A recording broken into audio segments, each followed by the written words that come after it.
China का हाथ था, चाइना का सपोर्ट था, मेड इन चाइना हथियार भी इससे पहले मिले और अब जानकारी है कि पाकिस्तान बैट भी इसके पीछे है। देखिए, बिल्कुल अगर आप देखें तो पिछले काफी समय से लगातार जम्मू कश्मीर में जो हो रही घुसपैठ की कोशिशें हैं और जो आतंकी हमलों को अंजाम दे रहे हैं पाकिस्तान से आए आतंकी, इसमें हमने खुलासा किया कि किस तरीके से चीन द्वारा निर्मित जो उपकरण है, हथियार हैं, वो इन आतंकियों को मुहैया करवाए जा रहे हैं। और चीन जो है बाकायदा इन पाकिस्तानी आतंकियों को पाकिस्तानी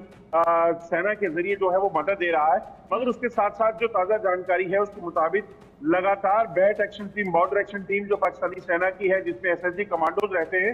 वो इन आतंकियों के साथ आते हैं और आतंकी हमलों को अंजाम देने की कोशिश करते हैं। ऐसा ही 2 दिन पहले कुपवाड़ा में हुआ जब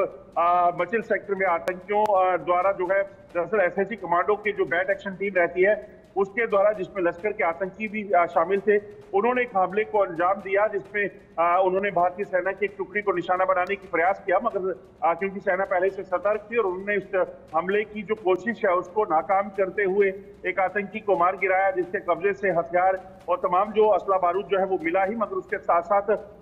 जो है इस चीज को सुनिश्चित किया कि आतंकी जो है बड़ा नुकसान ना करे। हालांकि इस हमले में भारतीय सेना को भी एक जवान की जो है वो खोना पड़ा, उनकी शहादत हुई। मगर उन्होंने इस चीज को सुनिश्चित कर दिया कि पाकिस्तान के ये जो मंसूबे हैं जम्मू कश्मीर में अशांति फैलाने के, जम्मू कश्मीर में हालात खराब करने के, ये नाकाम हो जाएं। जिस तरीके से ये कोशिशें रह रहकर सामने आ रही हैं, ऐसा लग रहा है कि कोई बड़ा इरादा भी आतंकियों का, घुसपैठियों का हो सकता है। इस बारे में सुरक्षा एजेंसियां पता लगाने की कोशिश में है। अजय, आप मेरे साथ रहिएगा। ये जो घटनाएं बढ़ी हैं और जैसे पाकिस्तान बैट का ये इन्वॉल्वमेंट सामने आ रहा है, उसके बाद सवाल कई हैं। सवाल ये कि आईएसआई बैट कमांडो ने आतंकियों को कौन से ये नए हथियार दे दिए हैं जिनके साथ वो सीमा को पार कर रहे हैं, या फिर आप यहाँ हिंदुस्तान के अलग अलग हिस्सों में, जम्मू कश्मीर के अलग अलग हिस्सों में दहशत पैदा करने की कोशिश में है। साथ ही जम्मू में 20 साल पुराना आतंकी नेटवर्क कैसे एक्टिव हो गया, क्योंकि पिछले करीब 2 दशक से ज्यादा का वक्त जहां पर जम्मू में आतंक का खतरा नहीं था, लेकिन वहां फिर से ये जो दहशत है इसे एक्टिव किया गया। पाकिस्तान प्रायोजित आतंकवाद का विनाश आखिर होगा कैसे? ये कुछ बड़े और अहम सवाल हैं जो सिर्फ जम्मू कश्मीर के लोग ही नहीं पूछ रहे, बल्कि ये सुरक्षा बलों की जांच का भी हिस्सा है। इंटेलिजेंस ब्यूरो की भी इस पर नजर है और देश भी इन सवालों का जवाब जानना चाहता है। अजय मेरे साथ में जुड़े हुए हैं। अजय, पिछले कुछ वक्त में, या फिर ये कहिए लोकसभा इलेक्शंस या उसके रिजल्ट्स के बाद में जिस तरीके से ये घटनाएं बढ़ी हैं, उसके पीछे कोई खास मकसद आपको नजर आ रहा है क्या?